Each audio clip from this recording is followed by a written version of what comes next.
Hello and welcome everybody to Electronic Communication System lecture series. And in today's lecture, we will discuss about this long wire resonant antenna. Okay ये हमारा इस unit में last lecture होगा और इसके बाद फिर हम मूव करेंगे unit number second of our syllabus that is about waves and basically propagation of waves there. Okay, different types of waves, different types of waves propagation methods. Okay, so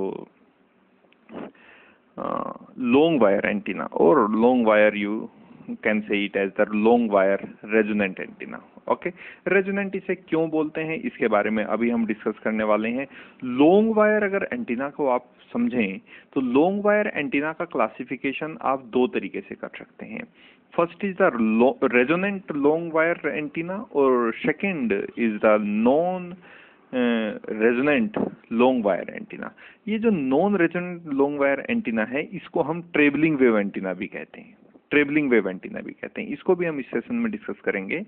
तो पहला हमारा जो टारगेट रहेगा वो रहेगा resonant long wire antenna. इस topic को हम डिस्कस करने वाले हैं. Then after non resonant long wire antenna. Okay और इसके साथ ही ये हमारा सिलेबस कंप्लीट हो जाता है about antenna.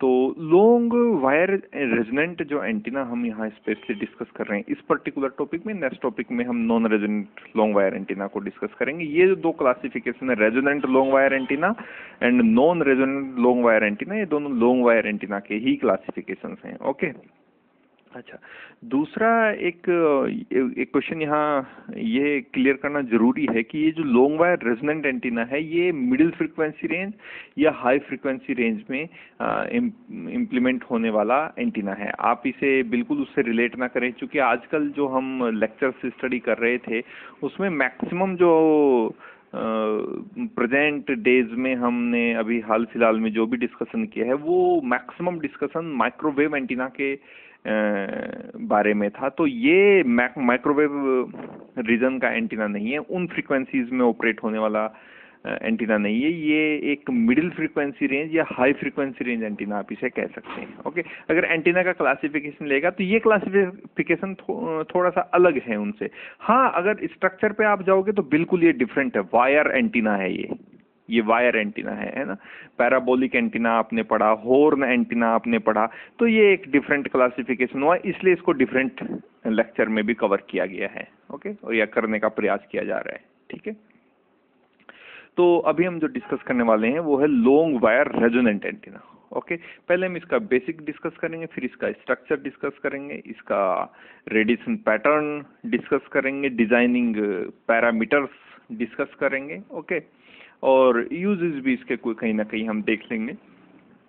Okay so long wire antenna. So basics of resonant long wire antenna. ठीक है first point is when the length of an antenna is an integral multiple is not integral हाँ okay integral multiple of half wavelength. ये half I think पहले होना चाहिए था पर that is not the problem. ये आपको समझ में आना चाहिए. ये यहाँ एक्चुअली n लैम्डा बाई 2 लिखें तो ये और ज्यादा जनरलाइजेशन हो जाएगा. Here is n lambda by 2. Okay when the length of an antenna is an integral multiple of half wavelength, ये lambda by 2 का इंटीग्रल मल्टीपल का मतलब क्या है, n की जो वैल्यूज हैं वो 1 2 3 4 कुछ भी हो सकती हैं. ओके जब किसी एंटीना की लेंथ इस तरह की हो, integral multiple of half wavelength, that is lambda by 2, 2 lambda by 2, 3 lambda by 2, 4 lambda by 2, 5 lambda by 2, इस तरह के अगर लेंथ्स हैं तो उस एंटीना को हम रेजोनेंट लॉन्ग वायर एंटीना कहते हैं. Okay when the length of an antenna is an integral multiple of half wavelength, that is lambda by 2, integral multiple of lambda by 2, the antenna is said to be as resonant long wire antenna. Resonant long wire antenna. Okay second point is the basics of resonant antenna or resonant long wire antenna. In resonant long wire antenna both incident and the reflected waves are present on the long wire resulting in standing wave on the wire। ये structure से हम इस बात को समझ सकते हैं। ये लॉन्ग वायर एंटीना का स्ट्रक्चर है। यहाँ पे ये इसको हम लॉन्ग वायर कह रहे हैं ये, और ये इसका फीडिंग मैकेनिज्म है। ये फीड किया जाता है इस कोएक्सियल केबल के थ्रू, यहाँ आरएफ करंट सप्लाई किया जाता है, तो यहाँ करंट फ्लो होती है। ये लॉन्ग वायर है, इसकी वजह से इसको लॉन्ग वायर एंटीना कहा जा रहा है। तो जब करंट फ्लो होगी इसमें, तो इंसिडेंट वेव की डायरेक्शन इस तरफ आएगी, क्योंकि करंट इस तरफ फ्लो होगी, तो जो इलेक्ट्रोमैग्नेटिक वेव जो इंसिडेंट वेव जो ट्रेवल करेगी वो इस डायरेक्शन में ट्रेवल करेगी। और चूंकि ये जो एंड है ये ओपन एंड है, तो एक डिसकंटिन्यूटी की तरह बिहेव करता है, और डिसकंटिन्यूटी होने की वजह से ये जो इंसिडेंट वेव है रिफ्लेक्ट होकर वापस इस तरफ आती है। तो इंसिडेंट वेव की डायरेक्शन ये हुई और रिफ्लेक्टेड वेव की डायरेक्शन ये हुई। जब ये दोनों एक दूसरे के ऊपर सुपर इम्पोज होती हैं तो एक स्टैंडिंग वेव को फॉर्म करती हैं। ओके, और ये नेचर जो है स्टैंडिंग वेव फॉर्मेशन का, ये बिल्कुल इस रेजोनेंट एंटीना, जो रेजोनेंट लॉन्ग वायर एंटीना हम कह रहे हैं, यहीं तक सीमित रहता है। जब आप resonant non resonant long wire antenna को स्टडी करेंगे तो ये पैटर्न हमें वहां दिखता नहीं है। रीजन इज दैट कि ये जो ओपन एंड है इस लॉन्ग वायर का, ये तो सीधा सिंपल फीडिंग मैकेनिज्म है। आप इसे किसी और तरीके से भी दिखा सकते हैं, लेकिन हमारा मेन इंपॉर्टेंट पार्ट ये है जहां वो करंट फ्लो होती है, जो आरएफ करंट इस फीड के थ्रू, ये कोएक्सियल केबल हो सकता है जिसके थ्रू आप इस एंटीना को फीड कर रहे हैं। ये जो फीडिंग मैकेनिज्म है यहाँ, ये इंपॉर्टेंट है, ये पार्ट इंपॉर्टेंट है हमारे लिए। यहाँ से वो करंट फ्लो होती है तो इंसिडेंट वेव की डायरेक्शन ये हुई। ये ओपन एंड है, एक डिसकंटिन्यूटी की तरह बिहेव करता है, और डिसकंटिन्यूटी होने की वजह से ये जो इंसिडेंट वेव है ये रिफ्लेक्टेड होकर वापस आती है, और इंसिडेंट वेव और रिफ्लेक्टेड वेव आपस में सुपर इम्पोज करती हैं, जिससे एक स्टैंडिंग वेव फॉर्म होती है। और जो स्टैंडिंग वेव का फॉर्मेशन है वो कैरेक्टरिस्टिक फीचर है एक रेजोनेंट लॉन्ग वायर एंटीना का। Okay, next point is the two waves in opposite direction results in a by directional radiation pattern. तो ये जो दो वेव्स हैं, एक इंसिडेंट वेव और दूसरी रिफ्लेक्टेड वेव, इनकी जो डायरेक्शंस हैं एक दूसरे के अपोजिट हैं। इस वजह से ये जो हमारा रेजोनेंट लॉन्ग वायर एंटीना है, इसका जो अभी आप रेडिएशन पैटर्न डिस्कस करेंगे तो आप देखेंगे कि वो बाई डायरेक्शनल नेचर का होता है। एक इंसिडेंट वेव की वजह से डायरेक्शन हमें मिलती है, और सेकंड जो डायरेक्शन मिलती है वो रिफ्लेक्टेड वेव की वजह से मिलती है। Okay, so let's see the radiation pattern of this long wire antenna। Okay, ये देखिए इस तरह का रेडिएशन पैटर्न हमें मिलता है लॉन्ग वायर एंटीना का। ये बाई डायरेक्शनल नेचर का आप देख सकते हैं, इस तरफ या फिर इस तरफ, तो इस तरफ भी रेडिएशन, ये मेजर लोब्स हैं, ये रेडिएशन पैटर्न है लॉन्ग वायर एंटीना का। ये किस लेंथ के लिए है? When n equals to 3। आप ये जानते हैं कि जो लॉन्ग वायर एंटीना, जो रेजोनेंट लॉन्ग वायर एंटीना है, उसको हम, उसकी जो लेंथ है वो इस तरह से हम डिसाइड करते हैं, n λ/2, that is the integral multiple of half wave length. Integral multiple of half wave length. तो इंटीग्रल मल्टीपल का मतलब ये, अगर इस केस में हम, इस पर्टिकुलर केस को अगर हम कंसीडर कर रहे हैं जहां n की वैल्यू 3 है, तो इसकी जो लेंथ होगी इस एंटीना की वो होगी L इक्वल्स टू 3 λ/2। तो ये इस डायरेक्शन में हमें मेजर लोब मिलता है, इसके अपोजिट डायरेक्शन में मेजर लोब मिलता है, एक इंसिडेंट वेव की वजह से, दूसरा रिफ्लेक्टेड वेव की वजह से। इस डायरेक्शन में हमें एक मेजर लोब मिलता है, और ठीक इसके अपोजिट डायरेक्शन में हमें एक मेजर लोब मिलता है। तो ये इंसिडेंट वेव की वजह से मेजर लोब है, और ये रिफ्लेक्टेड वेव की वजह से मेजर लोब है। ओके, अच्छा, इस केस में हमें जो माइनर लोब्स हैं वो 2 मिलते हैं, और वो किस तरह से मिलते हैं? इस डायरेक्शन में हमें देखने को मिलती है। ये इस डायरेक्शन में हमें देखने को मिलते हैं। ये क्या हुए? ये माइनर लोब हैं, माइनर लोब्स। ओके, और ये माइनर लोब्स कब हैं?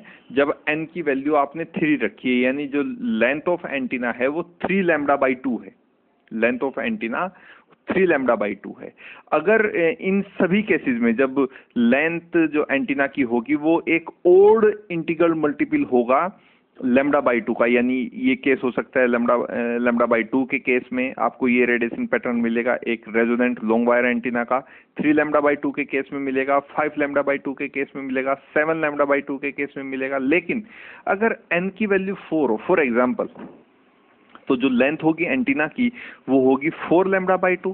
तो देखिए इस कंडीशन में भी हमें वही रेडिएशन पैटर्न देखने को मिल रहा है, बाई डायरेक्शनल नेचर का रेडिएशन पैटर्न हमें देखने को मिल रहा है।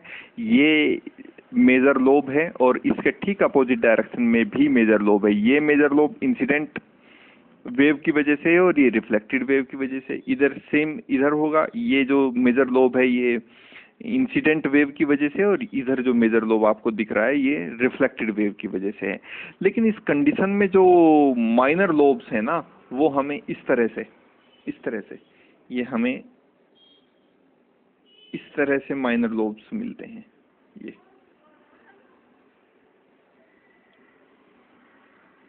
ये तो जो माइनर लोब्स, ये क्या हुए, माइनर लोब्स,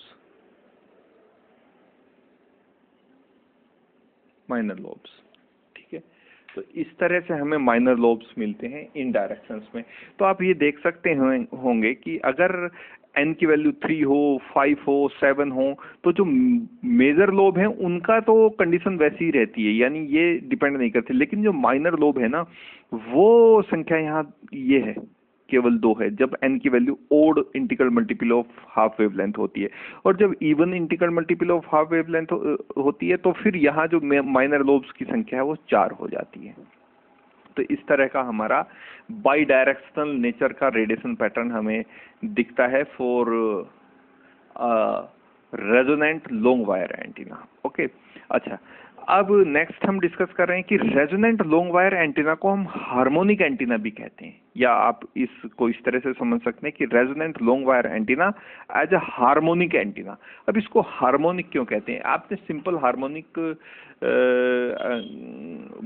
जो हमारे पास पेंडुलम होता है, सिंपल हार्मोनिक मोशन, जिस तरह जो भी सिंपल हार्मोनिक मोशन करे, वो कोई जरूरी नहीं है कि पेंडुलम ही हो। सिंपल पेंडुलम उसका एक एग्जांपल है, वो कोई स्प्रिंग भी हो सकता है या कोई कंपाउंड पेंडुलम भी हो सकता है ना। इस तरह के मोशंस जो ऑसिलेशंस हैं आपको एलसी सर्किट में भी देखने को मिलते हैं। तो उस तरह के मोशंस की बात हो रही है जब कोई बॉडी सिंपल हार्मोनिक मोशन करे। तो इस एंटीना को हम, इस केस में रेजोनेंट लॉन्ग वायर एंटीना को हम हार्मोनिक एंटीना क्यों कह रहे हैं? देखिए, रीजन इज दैट कि अगर L इक्वल्स टू λ/2 के लिए, यानी जब n की वैल्यू 1 हो, क्योंकि आपको पता है जो लेंथ है एंटीना का वो n λ/2 होनी चाहिए। तो n इक्वल्स टू 1 के केस में जो लेंथ हो गई ये हो गई λ/2। तो ये इसका वोल्टेज और करंट कॉन्फ़िगरेशन है, इसको हम कह रहे हैं फंडामेंटल या फिर फर्स्ट हार्मोनिक। ओके, अब देखिए इसके वोल्टेज और करंट कॉन्फ़िगरेशन को स्टडी करते हैं तो आप ये देख रहे होंगे कि ये दोनों एंड्स पे ये लेंथ है L इक्वल्स टू λ/2। तो दोनों एंड्स पे जो करंट है ना, ये जो डॉटेड लाइन है, हर यहाँ भी सेकंड हार्मोनिक में भी थर्ड हार्मोनिक में भी ये जो डॉटेड लाइन है ये तो करंट को रिप्रेजेंट कर रही है, और जो ये सॉलिड लाइन है ये वोल्टेज को रिप्रेजेंट कर रही है। तो अभी हम स्टडी कर रहे हैं अपने फंडामेंटल हार्मोनिक को, या फंडामेंटल नोड आप इसे कह सकते हैं, या फिर फर्स्ट हार्मोनिक भी बोलते हैं। तो ये केस तब है जब n की वैल्यू 1 होगी, और n की वैल्यू 1 होने से जो लेंथ होगी एंटीना की, इस रेजोनेंट एंटीना की, वो हो जाएगी λ/2, because n n equals to 1, so by the length of the antenna is becomes L equals to λ/2। Okay, अच्छा, अब देखिए जरा इस वोल्टेज और करंट कॉन्फ़िगरेशन को एनालिसिस करके देखिए। तो जो दो एंड्स है ना, ये दोनों एंड्स, इन पर आप देख रहे होंगे जो करंट है वो मिनिमम है। इस एंड पे भी करंट मिनिमम है, यहाँ देखिए अप्रोक्सीमेटली 0 हो जाती है, और इस एंड पे भी जो करंट है वो मिनिमम है। यानी दोनों एंड्स पे जो करंट का डिस्ट्रीब्यूशन है इस एंटीना में वो मिनिमम है, और ये इसका मिडिल पॉइंट है। और मिडिल पॉइंट पे अगर आप करंट को मेजर करें तो आपको दिखेगा कि इस कंडीशन में, इस एंटीना के इस पॉइंट पर, मिडिल पॉइंट पर करंट का डिस्ट्रीब्यूशन मैक्सिमम है। ओके, तो जब एंटीना की लेंथ इस तरह की हो L इक्वल्स टू λ/2, यानी n की वैल्यू आपने क्या रखी हो 1, इसको हम जिसको हम कह रहे हैं फर्स्ट हार्मोनिक या फंडामेंटल नोड, तो इसमें जो करंट का डिस्ट्रीब्यूशन है वो कुछ इस तरह का है। देखिए दोनों एंड्स पे करंट मिनिमम और मिडिल में in the middle of antenna the current is maximum. इसी तरह से आप वोल्टेज का डिस्ट्रीब्यूशन देख सकते हैं।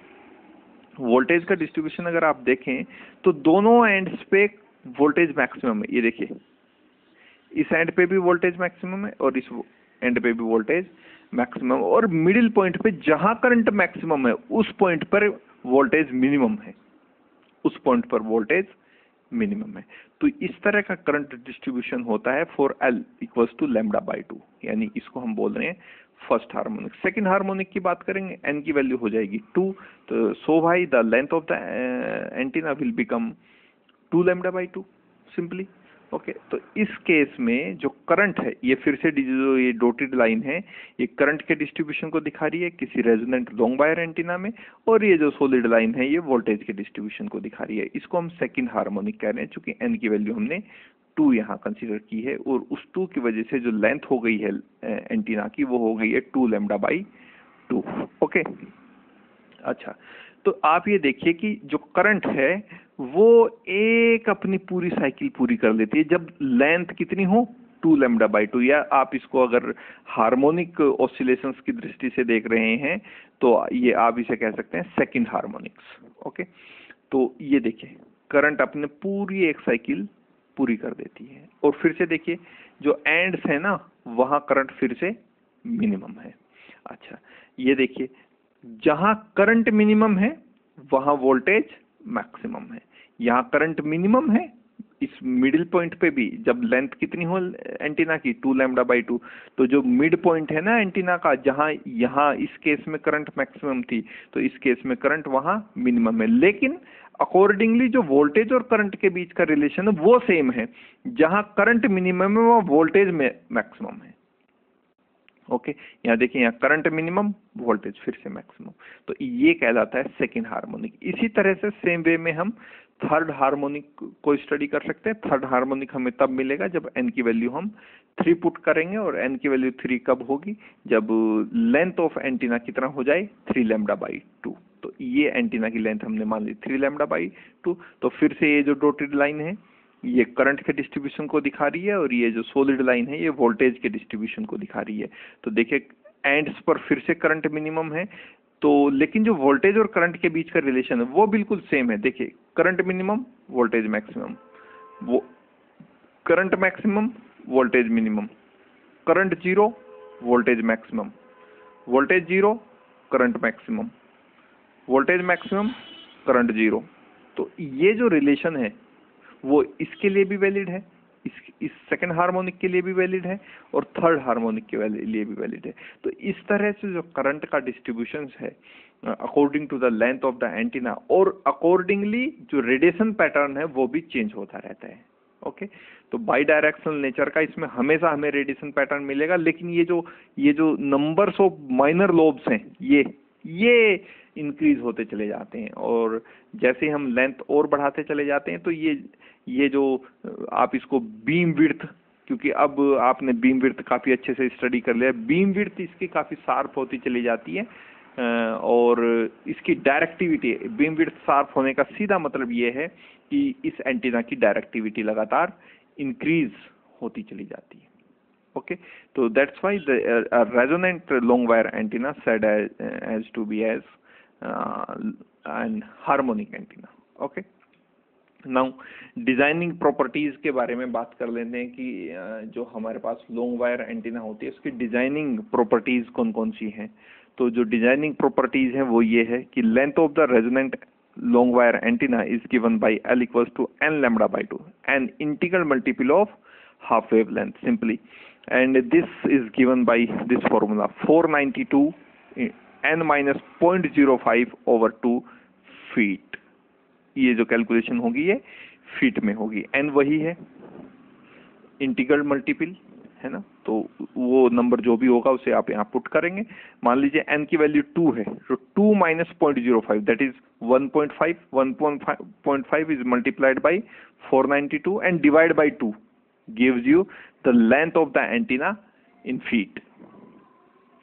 ओके, इलेक्ट्रिक फील्ड का कैलकुलेशन हम कर सकते हैं इस फॉर्मूले से। Electric field vector is given by 60 IRMS, ये करंट की IRMS वैल्यू है, over R cos n pi by 2 cos theta over sin theta when n is odd। जब n odd, n की वैल्यू ओड होगी यानी n की value 1, 3, 5, 7 इस तरह की वैल्यूज होंगी तो आप इलेक्ट्रिक फील्ड के लिए इस फॉर्मूले का यूज करेंगे। और जब n की वैल्यू इवन होगी तो आप इलेक्ट्रिक फील्ड के लिए इस तरह के फॉर्मूले का यूज करेंगे। Okay, electric field vector in this case given by 60 IRMS over R sin n pi by 2 cos theta sin theta when n is even। और मैक्सिमम जो एंगल रेडिएशन है उससे आप cos थीटा की जो मैक्सिमम वैल्यू है वो n-1/2 से फाइंड आउट कर सकते हैं। n की वैल्यू यहाँ कुछ भी हो सकती है, इवन और ऑड। अच्छा, रेडिएशन रेजिस्टेंस को अगर आप पता करना है तो रेडिएशन रेजिस्टेंस के लिए फॉर्मूला लगाएंगे 73 प्लस 69 log n, और n फिर से वही है हमारे लिए इंटीग्रल नंबर, अगर 1 होगा 2 होगा 3 होगा तो अकॉर्डिंगली हम रेडिएशन रेजिस्टेंस को कैलकुलेट कर सकते हैं। तो ये जो थे ये इसके डिजाइनिंग पैरामीटर्स थे, इनकी हेल्प से हम किसी भी लॉन्ग वायर रेजोनेंट एंटीना को डिजाइन कर सकते हैं। Okay, so this is all about a resonant long wire resonant antenna. Now talking about non resonant long wire antenna, or you can say it as the traveling wave antenna। Okay, पहले structure के ऊपर हम इसके discuss करेंगे non resonant long wire antenna के। इसको non resonant क्यों कहा जाता है इसके ऊपर भी डिस्कस करेंगे, क्योंकि वो जो स्टैंडिंग वेव का फॉर्मेशन है ना, रेजोनेंट जो फिनोमिना है वो तभी फॉर्म होती है वो फ्रीक्वेंसी अगर वहां 2 हो। नॉन रेजोनेंट का अभी हम डिस्कस करेंगे, इसको नॉन रेजोनेंट क्यों कहते हैं। लॉन्ग वायर एंटीना आप समझ ही गए होंगे, जिसका जो एक वायर की फॉर्म में, आप इसे बहुत ज्यादा कोई ऐसा डीपली मत समझे कि ये क्या। देखिए, आपने जो रिमोट वाली जो छोटे बच्चों की कार होती है खेलने वाली, उसमें उसके रिमोट को जरा देखिएगा। उसका रिमोट कैसा होता है, रिमोट होता है दोनों हाथ से ऐसे चलाने वाला, और उसमें एक लंबा सा वायर लगा रहता है ना। तो लंबा जो वायर है वही लॉन्ग वायर एंटीना है। उसको रिमोट को जैसे हम टर्न करते हैं वो करते हैं, तो वो जो उसका रेडिएशन पैटर्न है वो बाई डायरेक्शनल नेचर का होता है, इसलिए उसकी रेंज इस तरह की होती है ऐसे। तो अगर वो जो कार है जो रिमोट से ऑपरेट होती है, छोटे बच्चों की खेलने वाली कार, अगर वो इस रेंज में रहेगी तो वो रिमोट काम करता रहेगा। और इससे बहुत ज्यादा दूर आप ले जाएंगे क्योंकि इसकी एक डेफिनेट रेंज होती है। इसलिए मैं कह रहा हूँ ये हाई फ्रीक्वेंसी या मिडिल फ्रीक्वेंसी रेंज के एंटीना है। ये बहुत ज्यादा दूर तक, डिस्टेंटेड पार्ट तक आप अगर किसी भी मैसेज को, किसी भी सिग्नल को कन्वे करना चाहते हैं, तब आप इस तरह के एंटीनाज को यूज नहीं कर सकते। इवन जो रेडियो के ऊपर एरियल्स लगे रहते हैं वो भी एक जमाने में लॉन्ग वायर एंटीना ही थे। और कार के ऊपर जो आपने कार के ऊपर जो एंटीनाज देखे होंगे, जो कार का फ्लोर होता है, छत होती है, उसके ऊपर एंटीनाज लगे रहते हैं, वो भी एक समय में लॉन्ग वायर एंटीना ही थे, और कुछ कार्स में आज भी हैं। तो वो सब इसी वजह से हैं कि वो उनकी एक मिनिमम, मैक्सिमम और मिनिमम रेंज होती है कि वो किस फ्रीक्वेंसी रेंज तक ऑपरेट हो सकते हैं। ओके, तो ये कुछ उदाहरण है जहां आपको डायरेक्टली लॉन्ग वायर एंटीना देखने को मिल जाएंगे। और सबसे अच्छा उदाहरण इसमें वो बच्चों के रिमोट वाली कार है, जो रिमोट से, जिस रिमोट से बच्चे खेलते हैं, तो वो इतना लंबा सा एक वायर लगा रहता है उसमें, वही उसके लिए लॉन्ग वायर एंटीना है। तो ये कोई बहुत ज्यादा ऐसी चीज नहीं है जो आपके बिहेवियर में नहीं है, आपकी डेली लाइफ में आप कहीं ना कहीं कार की छतों के ऊपर, रेडियो के जो एरियल्स हैं उनमें ये लॉन्ग वायर एंटीना को देख सकते हैं। ठीक है, अच्छा, non resonant long wire antenna क्या हुआ, या ट्रेवलिंग वेव एंटीना क्या हुआ, उसको देख लेते हैं। स्ट्रक्चर के ऊपर पहले बात करेंगे, उसके बाद हम इसके बेसिक्स को डिस्कस करेंगे। जनरली हम ऐसा कर रहे हैं कि पहले बेसिक्स कर रहे हैं पर फिर स्ट्रक्चर पे आ रहे हैं, पर यहाँ जरूरी है पहले इसका स्ट्रक्चर समझना। इसका रीजन ये है कि ये फिर से वही फीडिंग मैकेनिज्म है इसका, और ये हमारे पास लॉन्ग वायर एंटीना है। लेकिन इस बार अगर एक चेंज इसमें इसके स्ट्रक्चर में ये किया गया है कि ये जो इसका ओपन एंड था, यहाँ एक रेजिस्टेंस को कन्वर्ट एक रेजिस्टेंस लगा दिया गया है, इस रेजिस्टेंस को ZL कहा गया है। ओके, और इसको लोड रेजिस्टेंस आप कह सकते हैं, लोड रेजिस्टेंस आप इसे कह सकते हैं इस रेजिस्टेंस को। तो आप देख रहे होंगे कि ये जो इसका ओपन एंड था जो कि एक डिसकंटिन्यूटी की तरह बिहेव कर रहा था, इस केस में अब वो एंड टर्मिनेट कर दिया गया है एक लोड रेजिस्टेंस के थ्रू। तो डेफिनेटली अब क्या होगा कि इसका जो रेडिएशन पैटर्न होगा वो भी चेंज होगा, और कुछ और भी चेंजेस इसमें होंगे। क्या चेंजेस होंगे? जैसे ही इस फीड मैकेनिज्म से इस लॉन्ग वायर एंटीना को करंट फ्लो कराई जाती है, तो करंट इस डायरेक्शन में फ्लो होगी, तो इंसिडेंट वेव की डायरेक्शन ये हुई। ये इस एंटीना की लेंथ है, मान लीजिए वो कैपिटल L है। तो इस एंड पे जाने के बाद ये जो करंट पिछली बार जो रेजोनेंट एंटीना का केस था, वो इस एंड से रिफ्लेक्ट जो हो रही थी, इस केस में वो रिफ्लेक्शन देखने को नहीं मिलता। और अगर आइडियली मैं कहूँ तो बिल्कुल रिफ्लेक्शन नहीं होना चाहिए, इस एंड पर कोई रिफ्लेक्शन नहीं होना चाहिए, क्योंकि अब ये डिसकंटिन्यूटी की तरह बिहेव नहीं करेगा। ये जो करंट यहाँ जाएगा वो सीधे यहाँ चला जाएगा और ये अर्थ से कनेक्ट हो जाएगा। ओके, तो ये एंड अब डिसकंटिन्यूटी की तरह बिहेव नहीं करना चाहिए आइडियली, पर प्रैक्टिकली अब भी कुछ परसेंटेज में, बहुत कम परसेंटेज में, है ना, यहाँ से कुछ रिफ्लेक्शन आता है। पर आइडियली हम ये मान के चलते हैं कि इंसिडेंट वेव जिस डायरेक्शन में फ्लो हो रही है, जो इलेक्ट्रोमैग्नेटिक वेव जिस डायरेक्शन में फ्लो हो रही है, केवल वो फ्लो हो रही है। अब स्टैंडिंग वेव जैसा कोई कंसेप्ट यहाँ नहीं है। जैसे हम कह रहे थे पिछली बार के केस में, जब हम रेजोनेंट एंटीना को स्टडी कर रहे थे कि करंट इसमें से फ्लो होती है, RF करंट फ्लो होती है, इलेक्ट्रोमैग्नेटिक वेव फ्लो होती है। इलेक्ट्रोमैग्नेटिक वेव का डायरेक्शन का फ्लो ये मान लिया आपने, ये ओपन एंड है। ओपन एंड एक डिसकंटिन्यूटी की तरह बिहेव करता है। यहाँ से इलेक्ट्रोमैग्नेटिक वेव रिफ्लेक्ट होती है, रिफ्लेक्ट और इंसिडेंट वेव आपस में सुपर इम्पोज होती हैं और एक स्टैंडिंग वेव को फॉर्म करती हैं। इस केस में ये नहीं हो रहा है, इसलिए इसको नॉन रेजोनेंट कह रहे हैं हम। और अब केवल हम ये मान सकते हैं कि इंसिडेंट वेव यहाँ फ्लो हो रही है और ये जो करंट है वो इस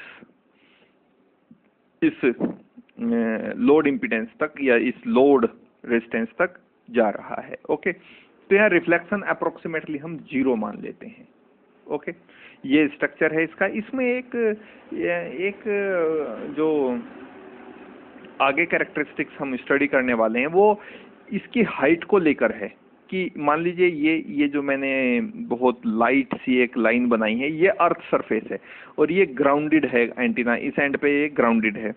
तो ये एंटीना यहाँ इस लाइन को, आई होप ये आपको क्लियरली दिख रही होगी ये लाइन, कि इस लाइन से इस एंटीना का हाइट कितना है। ये डिपेंड करता है कि इस एंटीना का रेडिएशन पैटर्न या दूसरी चीजें कि कैसी होंगी, है ना। आगे इसके ऊपर एक छोटा सा डिस्कशन, हम फिर से वापस इस फिगर पे जरूर आएंगे और एक इमेज फॉर्मेशन का एक यहाँ कंसेप्ट आता है, उसको तभी डिस्कस करेंगे जब हम इसकी हाइट के ऊपर जाएंगे कि ये ग्राउंड से कितनी हाइट पर है। ये डिस्टेंस मैटर करती है इसके रेडिएशन पैटर्न पर, ठीक है। तो इस तरह का स्ट्रक्चर होता है non resonant long wire antenna का। इस केस में केवल और पिछले केस में एक अंतर है कि इस बार ये लोड इंपीडेंस हमने यहाँ लगा दिया है ZL, जिसकी वजह से ये एंड अप एक डिसकंटिन्यूटी की तरह बिहेव नहीं करता और जो स्टैंडिंग वेव का कंसेप्ट पिछली बार फॉर्म हो रहा था, अब इस केस में वो फॉर्म नहीं होता। Okay, so let's discuss the basic of this long wire resonant antenna. And the first point here is that it is a long wire antenna at far end terminated by matched load. ये matched load है ना। इसकी impedance और इस antenna के impedance को आपस में मैच किया गया है, इसलिए हम इसको कह रहे हैं मैच्ड लोड। ओके, अगर इस एंटीना की बहुत ज़्यादा लेंथ बहुत ज़्यादा है, यानी बहुत फार एंड पे यहाँ लगा है, तो हम इसको फिर कैरेक्टरिस्टिक इम्पीडेंस से टर्मिनेट करते हैं। Okay, second point is that ideally there should be no reflection. यहाँ से आइडियली कोई रिफ्लेक्शन नहीं होना चाहिए। At the far end, this word is far, not फार्ड।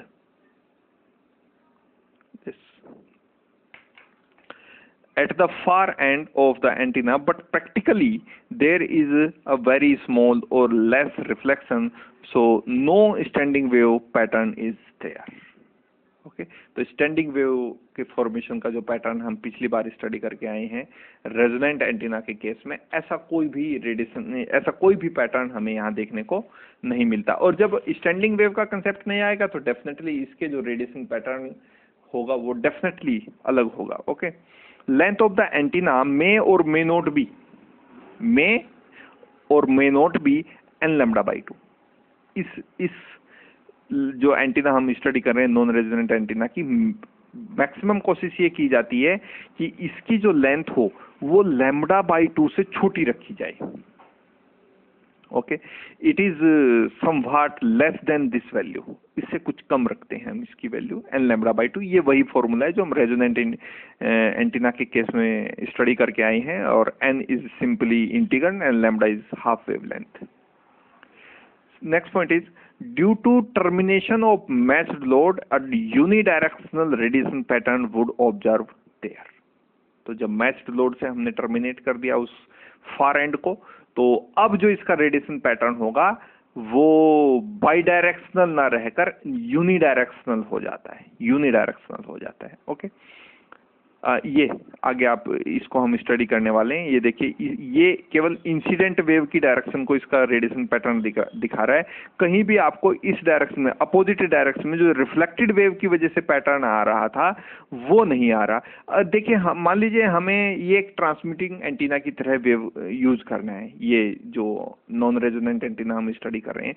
अब हमारा ऑब्जेक्ट कहीं यहाँ है, मान लीजिए यहाँ है हमारा ऑब्जेक्ट, और हम इस एंटीना से इस ऑब्जेक्ट तक अपनी सिग्नल्स को ट्रांसमिट करना चाहते हैं।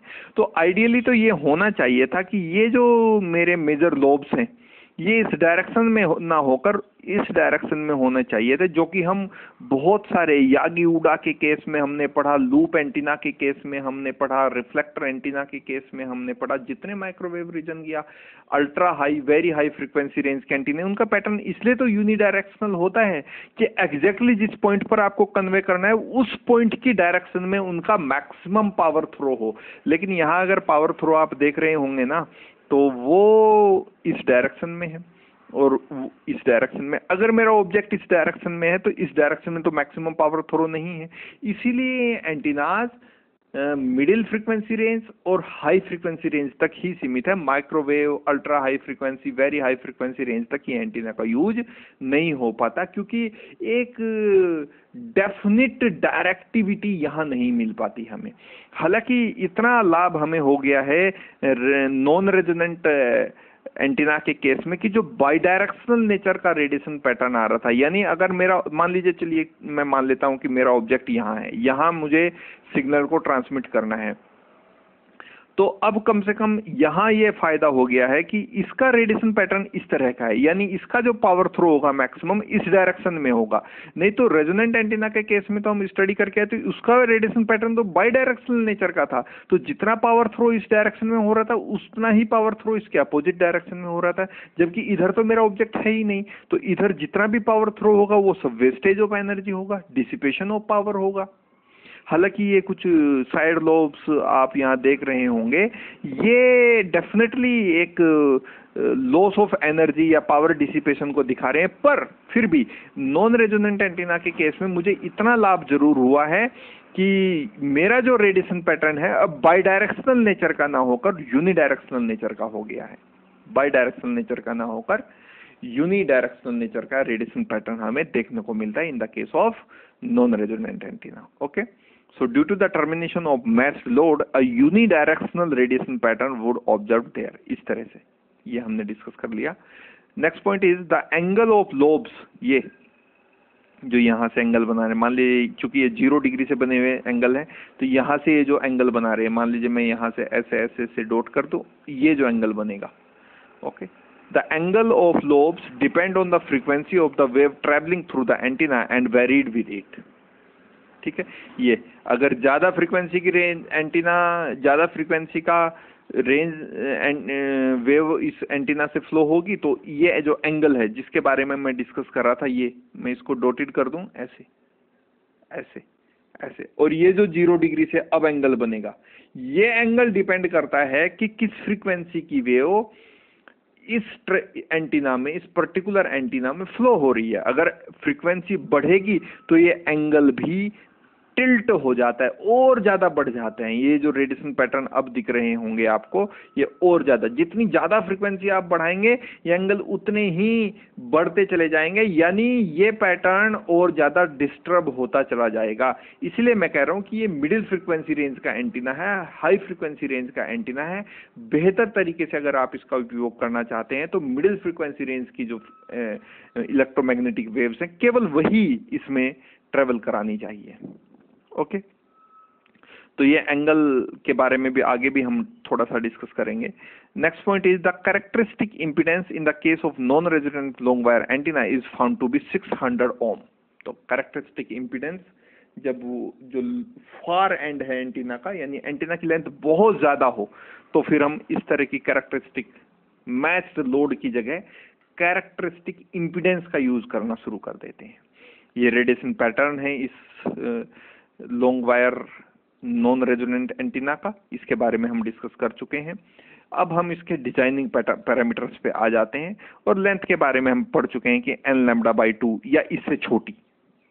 नॉन रेजोनेंट के केस में, हमने रेजोनेंट एंटीना के केस में डेफिनेटली ये स्टडी किया है कि जो लेंथ हो एंटीना की वो λ/2 ऑर्डर की होनी चाहिए, लेकिन नॉन रेजोनेंट एंटीना को अगर आपको डिजाइन करना है तो कोशिश ये करनी चाहिए कि n λ/2 whatever the value of n, 1 2 3 4, जितना, मान लीजिए n = 4 आप कहते हैं, 4 λ/2 यानी 2 λ, यानी 2 λ से थोड़ी सी कम नॉन रेजोनेंट एंटीना के केस में, so slightly less than n λ/2। Okay, load resistance की बात कर लेते हैं। RL की वैल्यू जो ZL हमने वहां लिखा है फिगर में, उसकी वैल्यू कितनी होनी चाहिए, तो उसकी वैल्यू हम कैलकुलेट करते हैं इस फॉर्मूले से, 138 log 4h/d। अब ये h और d क्या थे, इसी के बारे में मैंने इमेज फॉर्मेशन की बात हम कह रहे थे। h क्या है, h height of wire from ground है, और d क्या है, डायामीटर ऑफ द वायर है, किस डायमीटर का वायर है और ग्राउंड से कितनी हाइट पर है। इन दोनों पे डिपेंड करेगा ये RL की वैल्यू, या फिर हम ZL जो हमने फिगर में कंसर्न किया हुआ है उसकी जो वैल्यू है, वो इस बात पर डिपेंड करेगी कि ये जो वायर है ये ग्राउंड से कितनी हाइट पर है। एक्चुअली एक वर्चुअल इमेज कंसेप्ट आता है इस non resonant long wire antenna में, और वो कंसेप्ट इस तरह का है कि आप ये मान के चलते हैं, अगर ये एंड ये जो लाइट लाइन है, ये मैंने इसलिए ड्रॉ की है कि आप मान के चलिए कि इस एंटीना की एकदम मिरर इमेज इस ग्राउंड में नीचे की तरफ है।